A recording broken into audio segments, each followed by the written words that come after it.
Africa Humanitarian Action, AHA, is an innovative regional NGO founded by Africans and run by Africans, based on the belief that the fate of Africa is essentially in African hands.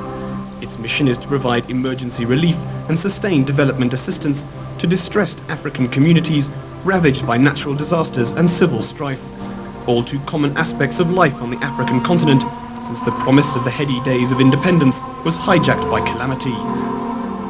Decades of external intervention had not been able to prevent many African countries from facing political and economic collapse by the time the Cold War drew to a close in the early 1990s. At this point, the official development assistance level to the Third World had reached a staggering $60 billion per year. But no amount of money seemed able to relieve the misery of persistent disasters and civil strife. The exotic image the continent had enjoyed earlier in the century had been replaced by one of unmitigated poverty, famine and horror.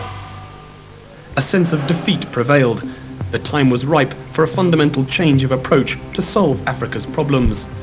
A group of African professionals seized the time and founded AHA in 1994.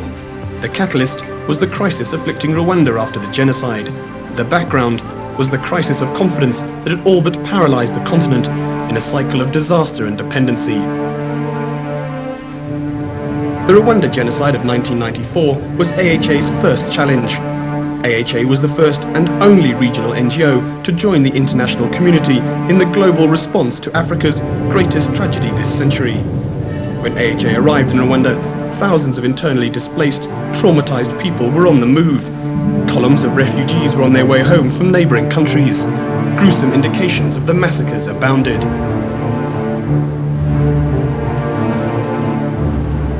AHA did some wonderful work in Rwanda in terms of rehabilitating infrastructures, health infrastructures, which were damaged as a result of the genocide. You recall that at the time of the genocide, immediately after the genocide, you had almost 200 NGOs which were active in Rwanda, and none of these were African.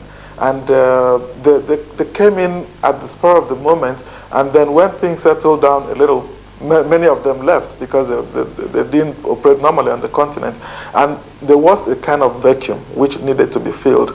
And fortunately, AHA rose to the occasion, because at the time, we needed NGOs which could look into the rehabilitation of infrastructures, health infrastructures, so that you can deal with the traumatic effect of the genocide in Rwanda.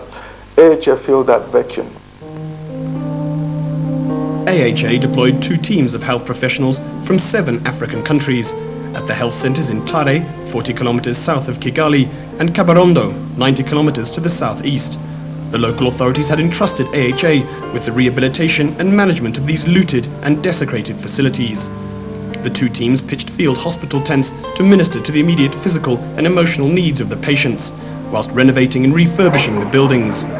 AHA worked in close cooperation with the United Nations Fund for Women, African Women in Crisis umbrella program in providing psychosocial trauma counseling and reproductive health care at the 2 locales.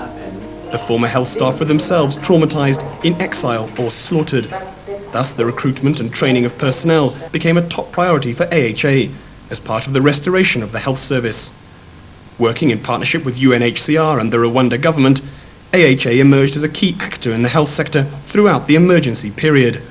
When the reconstruction phase began in 1995, AHA's role was considerably expanded. It assisted local government authorities in implementing a process of community-based development to deliver healthcare to some 600,000 people. Included in the overall strategy was provision for vaccinating 32,000 children and providing gynecological and obstetric services to 12,000 women. In 1996, the Rwandan authorities restructured the administration of the health service. AHA was given charge of 2 entire health districts, Rinkwavu and Kibuye, and a third, Muhororo, in 1997. All were high-risk areas from which many agencies had evacuated. In the tense region of Kibuye, the Rwandan authorities and UNHCR invited AHA to take over the management of the remote Mugonero Hospital, once the district's largest facility and best known in the country. But when AHA moved in, it was a rotting, plundered ruin around which thousands had been slaughtered. Today, AHA has almost fully restored the outpatient and inpatient services. resurrected the surgical, X-ray, laboratory and pharmacy facilities, and set up a therapeutic feeding service. As part of its efforts to rehabilitate those with physical injuries and trauma of torture, AHA, with the support of UNHCR, instituted the building of safe shelters. A new adobe brick technology was introduced to minimize material inputs, time and cost. The scheme also provided employment and on-the-job training in building skills. By this approach, the healthcare delivery system was institutionalized. Grassroots organizations assumed ownership in both the process and the outcome. Under AHA's guidance, nearly 400 houses have been built in Musasa, Rushashi and Tare communes. AHA has continued to adopt a strategy that enables it to contribute to the overall strategy of the country to enhance its health sectors. But AHA's work in Rwanda is presently being thwarted by aid cutbacks. Consequently, it is sharply reducing its field of operations to the Kibuye area and is handing over project areas ahead of schedule. A year after its intervention in Rwanda, AHA was invited by UNHCR to play a role in Uganda. The Kampala government wanted assistance in permanently settling the 160,000 Sudanese refugees living in exile in the district of East Moyo in the north of the country. This project gave the refugees a chance to achieve self-sufficiency, to integrate fully with Ugandan society, and to have faith and confidence in their future. For example, in Uganda, AHA is implementing a UNHCR-funded health project. One of the major components of this project is to work with the local authorities in northern Uganda, working with Sudanese refugees, to develop a self-reliance strategy. The important aspect of this is that AHA is working with the medical authorities there to address not only the services and needs of refugees, but also of the local population. Ugandan citizens living on the fringes of the refugee settlements have also benefited from the range of services on offer. In each settlement, strong community participation was encouraged and supported by AHA in both the health and sanitation sectors. The sanitation situation in the camps was grave and had been a deadly problem. Working in close collaboration with the Lutheran World Federation, AHA gave priority to latrine construction to immediately improve hygiene and to prevent water contamination. Under AHA guidance, each family was encouraged to dig its own pit latrine, as well as to contribute to a system of communal waste disposal. In addition to its own operations, AHA continues to lend support to the Ugandan government district health system, often taking part in national immunization campaigns.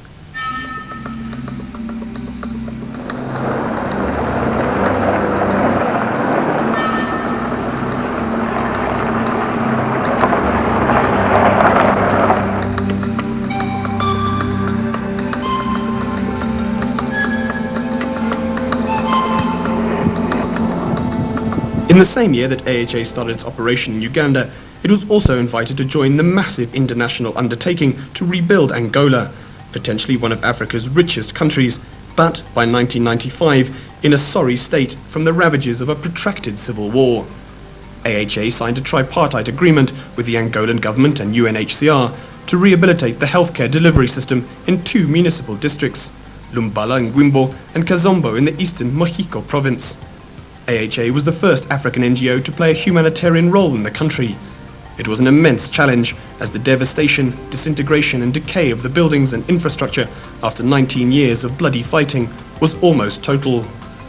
AHA recruited, trained and deployed national health staff, rehabilitated buildings and other infrastructure, and replaced equipment and supplies looted during the war.